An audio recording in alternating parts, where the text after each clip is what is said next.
Well, I've got bad news for the Steelcase Gesture. I actually took this one down from last year, so I had this at a B tier. Biggest thing for me, number one, I like a lot of lumbar support. This chair just doesn't have significant lumbar support. The seat pad on it, it has this like slightly pitch forward feel to it. Honestly, the big thing for me, the reason why I'm even giving this what I'm going to give it is the arm pads are widely adjustable and it's got this incredible headrest. If you get the headrest, it bumps it up a little bit, but these armrests are crazy. The cantilever arms are unlike any other that I've tested. I know that the Leap has widely adjustable. These even get more narrow than those. You know, if you're that mobile gamer or you just like to sit locked in your chair, you're gonna love this. This headrest is definitely S tier, but overall, because of the lack of lumbar and that seat pad, a little too thin in my tailbone, slightly slanted forward, I'm gonna go C+ here. I feel bad, but it is what it is. I'm actually going the opposite direction of Greg here. So I've historically been at around a B+, B+ on the Gesture. I'm bumping this up to an A-1 because the more chairs that we bring in, the more appreciation I have for chairs like the Gesture, because it's very difficult for us to bring in chairs that we are even willing to put in an A tier or a B tier. And so I just am gaining appreciation for the Gesture, especially because we got the version with the headrest. This is the only high-end chair, in my opinion, that you can get that actually has a very good headrest. I think it's got perfect lumbar support for me. The arms are amazing. I don't love the seat. That's my biggest gripe. I think the seat pad is a little too thin, and I also share the same sentiment as Greg that it feels like you're pitched forward a little bit. But when this thing has the headrest and you're using it in a good position, I do think that it's an A tier chair. I'm going to put it at an A-.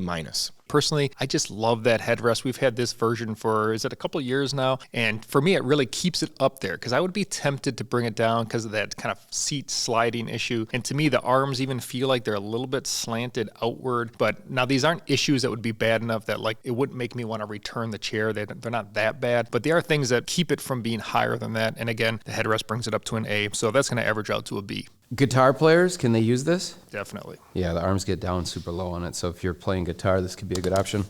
For me, the Steelcase Amia is going to be your prototypical A-tier chair. I think it is phenomenally comfortable, but I don't think it quite has the extras to push it up to that S tier. But when we look at the seat comfort, the pad is amazing. It sits really comfortable. It doesn't quite have the flexibility that you're going to see on chairs like the Gesture or the Leap. The arms, though, phenomenal. And then the backrest is great. I think that the lumbar system in the Amia on its own is more comfortable than the one in the Leap because it's built in. It's actually more incorporated with the back than the Leap chair, which sounds kind of backwards, being that it's quite a bit less expensive. But I just think that overall it's super, super comfortable, but I'm going to be at an A on this one.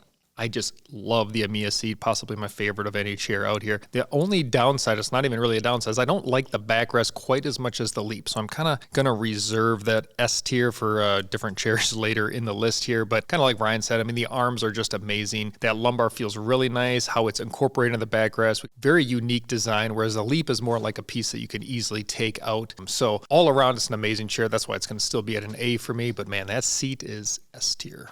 It's really interesting because Ryan's take on lumbar is so much different than mine, but we both really enjoy this chair. Like, I feel like it has enough lumbar for me to be comfortable. The arms on these are what you would get on the Leap, which is significantly more expensive. The seat pad is by far my most comfortable seat overall of all of the chairs. I know it doesn't have seat tilt limiter, but what I do is I just unlock this back right here, unlock it, and I crank my tension, and then I just kind of free float with the friction in the mechanism to eliminate what the tilt limiter does, basically. Overall, this chair is fantastic. I sit in these all the time, all day long. It's an S tier chair for me all around. I know that we've got a couple people here that don't see it that way, and so I'm gonna have to go A tier overall, but guys, this thing's awesome. So Steelcase Leap chair, I kind of alluded to this when I talked about the Amia chair, which was the Amia frame with the Leap seat. I upgraded that chair, and the reason for it is because now that the refurbs have that extra padding in there, of course this goes away from the brand new one. If you add that extra padding, you don't feel like you bottom out quite as much. I know it's just subjective, and it's my opinion, not everybody's, but that paired with the fact that obviously this is without question the best backrest in the business. Super flexible.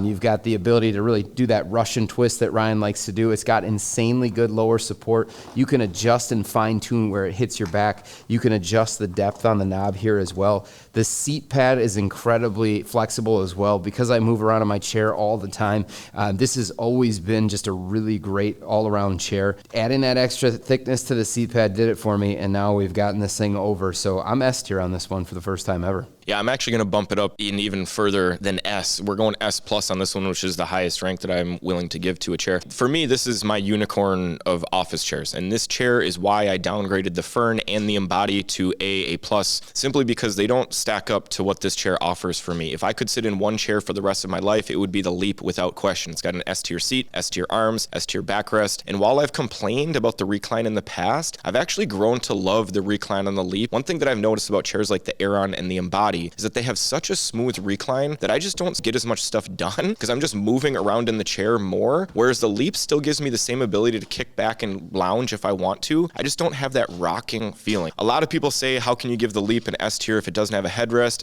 I just don't need a headrest. And honestly, I think that if you put a headrest on the Leap, it would take away from what makes the backrest so great. So this is S+ all day. Yeah, Ryan said it really well. I think I do personally prefer those reclines on the Herman Miller, but it's true. You do kind of have to lock them up. Otherwise, you do have that tendency to always recline. I'm not quite up there with an S for this one, just because I do prefer that Amia seat, but it's still overall, this is an amazing chair, and I do really like that higher backrest. All total, we got an S+, S, A, it's going to be an S. If you want to see how we rank all of the most popular chairs, head over to BTODtv to see our full office chair tier list. Click the link in the description.